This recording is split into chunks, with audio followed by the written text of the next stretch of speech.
ನೋಡಿ, ಮಳೆಯ ನಡುವೆಯೂ ಕೂಡ ಕೊಟ್ಟ ಮಾತಿನಂತೆ ಬರ್ತಾ ಇದ್ದೀವಿ. ಆದರೆ ಅದು ಸರ್ಪ್ರೈಸ್ ಆಗಿ 2 ಸರ್ಪ್ರೈಸು, ಒಂದು ನಾನು, ಇನ್ನೊಂದು ನಿಶಾನು. ಟಿಕೆಟ್ ತೊಗೋಬೇಕಲ್ಲಪ್ಪ. ಬದಲಿಸ್ತಾ ಇದ್ದಾನೆ ನಿಶಾನು, ಅದು ಮೆಟ್ರೋದಲ್ಲಿ, ರಾಜಾಜಿನಗರ ಮೆಟ್ರೋದಲ್ಲಿ. Sudden plan ನಿಶಾನ್ದು.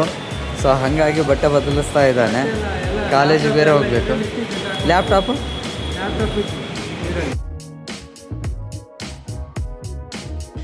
ನಮಸ್ಕಾರ ಎಲ್ರಿಗೂ. ಮಂತ್ರಾಲಯದ ಟ್ರಿಪ್ ಮಾಡಿದ ನಮಗೆ ಲೈಫ್ ಟೈಮ್ ಮೆಮೊರೀಸ್ ಲೋಡ್ ಆಗಿಬಿಟ್ಟಿದೆ. ನಮ್ಮ ಜರ್ನಿ ಹೆಂಗಿತ್ತು, ಹೆಂಗೆ ಫನ್ ಮಾಡಿದ್ವಿ, ಟ್ರಾವೆಲ್ ಹೇಗಿತ್ತು ಅಂತ ಫುಲ್ ವಿಡಿಯೋ ಮಾಡಿದ್ದೀವಿ, ಮಿಸ್ ಮಾಡ್ಕೋಬೇಡಿ. ನಾವು ಟ್ರಾವೆಲ್ ಆರಂಭ ಮಾಡೋದಕ್ಕಿಂತ ಮುಂಚೆಯೇ ಡಿಸಪಾಯಿಂಟ್ ಆಗಿತ್ತು. ನಮ್ಮ ಟೀಮ್ನ ಗೈಡ್ನಂತಿದ್ದ ಪ್ರಕಾಶ್ ನಾನು ಬರೋದಿಲ್ಲ ಅಂತ ಕೈ ಕೊಟ್ಟಿದ್ದ. ಆಗಲೇ ಸಂಪ್ರಿಯ, ರಕ್ಷಿತಾ, ಶ್ರೀಧರ್ ಅವನ ಮೇಲೆ ಮುಗಿ ಬಿದ್ದಿದ್ರು. ಇಲ್ಲ, ನೀನು ಬರಲೇಬೇಕು ಅಂತ ಅವನ ಮೇಲೆ ಕಿಡಿ ಕಾರ್ತಿದ್ರು. ಆದರೆ ಪ್ರಕಾಶ್ ಬರೋದಿಲ್ಲ ಅಂತ ಹೇಳಿ ನಮಗೆಲ್ಲ ಸರ್ಪ್ರೈಸ್ ಕೊಟ್ಟಿದ್ದ. ನಾವು ರಿಸರ್ವೇಷನ್ ಮಾಡಿಸ್ಕೊಂಡಿರೋ ಬೋಗಿ ಪಕ್ಕದಲ್ಲೇ ಅವನು ಕೂಡ ಅದೇ ಬೋಗಿ, ಅದೇ ಟ್ರೈನು, ಅದೇ ಸೀಟ್ ಪಕ್ಕದಲ್ಲೇ ಟಿಕೆಟ್ ರಿಸರ್ವ್ ಮಾಡಿ ನಮಗೆಲ್ಲ ಸಖತ್ ಸರ್ಪ್ರೈಸ್ ಕೊಟ್ಟಿದ್ದ.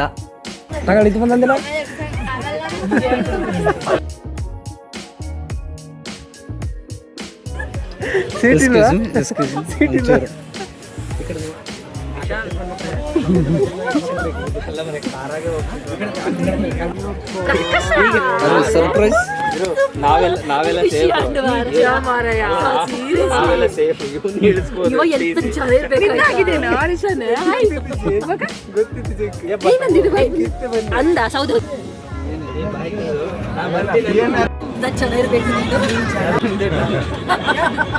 ಇವ್ನು ಏನ್ ಮಾಡೋನೆ, ನಮ್ 2 ಟಿಕೆಟ್ ಕನ್ಫರ್ಮ್ ಮಾಡೋದು ಆಫೀಸರ್ಗೆ ಹೇಳಿ, ಅವೆರಡು ಬೇಡ ನಮ್ಗಿಂದ ನನ್ನ ಫೋನೇ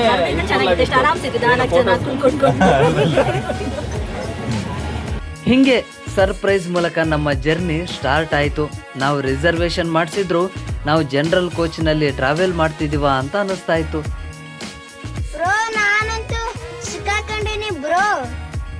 ಅವನ ಜೊತೆ ತಜ್ಞ ಉಪನ್ಯಾಸಕ ನಿಶಾನನ್ನ ಕೂಡ ಕರ್ಕೊಂಡು ಬಂದಿದ್ದ. ಅಣ್ಣ ನನ್ನ ಕೈಲಾಯ್ತಾ ಇಲ್ಲ, ಅಯ್ಯೋ ಅಣ್ಣ.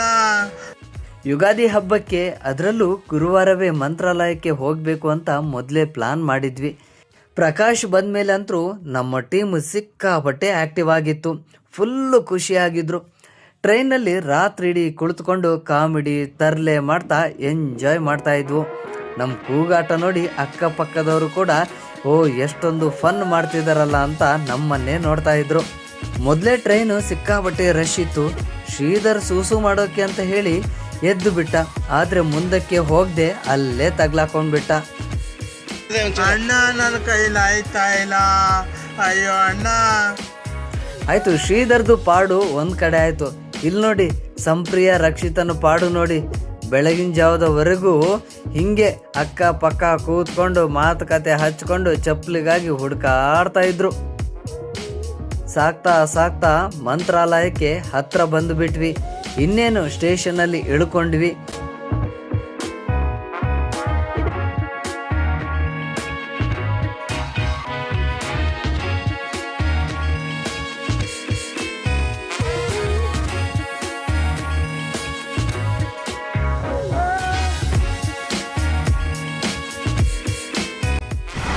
ಆ್ಯಕ್ಚುಲಿ ಉಗಾದಿ ಅಂದ್ಕೊಂಡು ತುಂಬ ಕ್ರೌಡ್ ಇರುತ್ತೆ ಅಂತೇಳಿ ಎಕ್ಸ್ಪೆಕ್ಟ್ ಮಾಡಿದ್ವಿ. ಬಟ್ ಮಾರ್ನಿಂಗ್ ಬಂದ ಮೇಲೆ ತುಂಬ ಕ್ರೌಡ್ ಕಮ್ಮಿ ಇತ್ತು. ಸೊ ಈಗ ಬೇಗ ದರ್ಶನ ಮುಗಿಸ್ಕೊಂಡು 2 ಸಲ ಇಲ್ಲಿಂದ ಈಗ ಸ್ಟಾರ್ಟ್ ಆಗಿದ್ದೀವಿ. ಈಗ ಪ್ರಕಾಶ್ ಅವರ ಸಿಸ್ಟರ್ ಮನೆಗೆ ಹೋಗಿ ಸೊ ಅಲ್ಲಿಂದ ಹೋಗ್ತೀವಿ. ಈಗ Nishan, how was your experience? ಚೆನ್ನಾಗಿತ್ತು, ಒಂದೇ ವರ್ಡ್ ಚೆನ್ನಾಗಿತ್ತು. ಫಸ್ಟ್ ಟೈಮ್ ಬಂದಿದ್ದಲ್ಲ ನಿನಗೆ, ಯಾವ ಥರ ಸಡನ್ ಫೀಲ್ ಆಯ್ತು? ಅಲ್ಲ, ಆ್ಯಕ್ಚುಲಿ ಹೇಳ್ಬೇಕಂದ್ರೆ ಅನ್ಎಕ್ಸ್ಪೆಕ್ಟೆಡ್ ಬಂದಿದ್ದು ಪ್ರಕಾಶಿಂದ.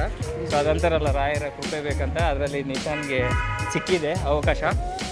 ಲಾಸ್ಟ್ ಮೂಮೆಂಟಲ್ಲಿ ಬರೋ ಒಂದು ಅವಕಾಶ ಸಿಕ್ತು. ಹೊಸದಾಗಿ ಜಾಯ್ನ್ ಆಗಿದ್ದಾನೆ ಒಂದು ಕಾಲೇಜ್ಗೆ.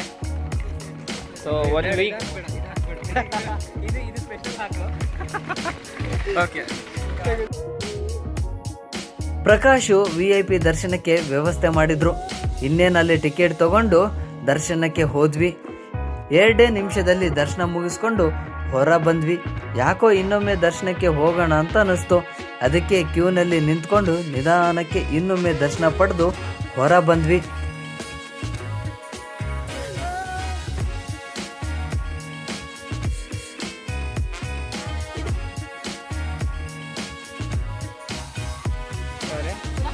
ಸೂಟ್ ಕೇಸ್ ಮರ್ತು ಬಂದ ಸುಂದರಿ ಯಾರು ಅಂದರೆ ಇಲ್ಲಿದೆ ನೋಡಿ.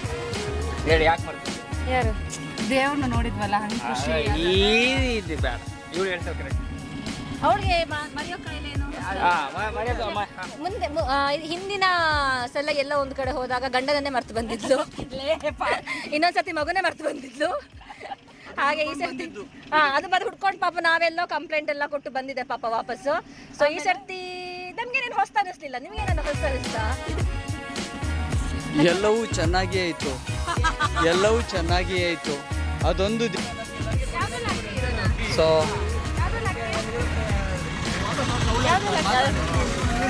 ತುಂಬ ಚೆನ್ನಾಗಾಯ್ತು.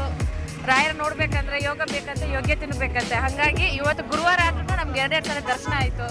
ತುಂಬ ಖುಷಿ ಆಯಿತು, ಕಣ್ ತುಂಬಿಕೊಂಡು ಈಗ ವಾಪಸ್ ಖುಷಿಯಿಂದ ವಾಪಸ್ ಹೋಗ್ತಿದ್ದೀವಿ ಅಷ್ಟೇ.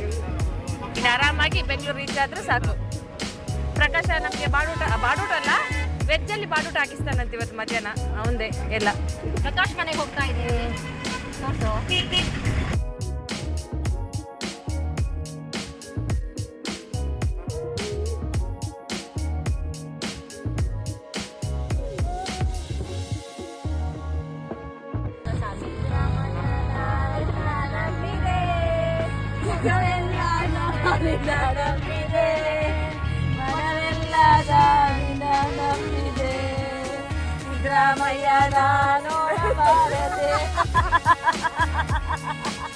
ಇನ್ನೇನು ಸಂಜೆ ಆಗ್ತಿದ್ದಂಗೆ ಮತ್ತೆ ನಮಗೆ ಬೆಂಗಳೂರಿಗೆ ಬರೋದಕ್ಕೆ ಟ್ರೈನ್ನ ಸಮಯ ಆಯಿತು.